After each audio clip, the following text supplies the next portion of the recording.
Bueno, y eso que estás diciendo como esa secuencia lógica, ¿no? Son las condiciones para lo que se llama la metaestabilidad, ¿no? Porque en definitiva eso es la construcción de la estabilidad, pero para justamente anticipando, en anticipación, ¿sí? O sea, eso es construcción de estabilidad, que hace que justamente el desafío llegue y este recurso.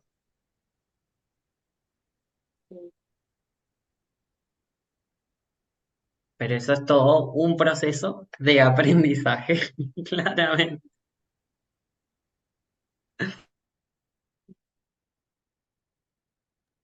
Bueno, nada, creo que Complejo, estamos por complejo y no hoy. exento de complejo y no Ujú. exento de dificultades, pero no por eso menos motivador y menos interesante. Total, total. Así que bueno, creo que estamos por hoy. Me parece que estamos en el rango de tiempo que nos habíamos eh, marcado. Como siempre, un placer dialogar, reflexionar contigo. Eh, Compartimos un montón durante todo el año, siempre. Y bueno, es encontrarnos acá en esta oportunidad de interfase después de 4 años, pero no es que Anaír no la veo hace 4 años, no, la veo casi con frecuencia. Es hermoso y bueno, espero bueno, que esto sea un aporte no solo a la comunidad de la escuelita, sino también eh, a todo el público en general que se acerque a este material que le sea de aporte y que invite a ese ampliar la zona de interés, bueno, que es el motivo que orienta a este espacio, ¿no?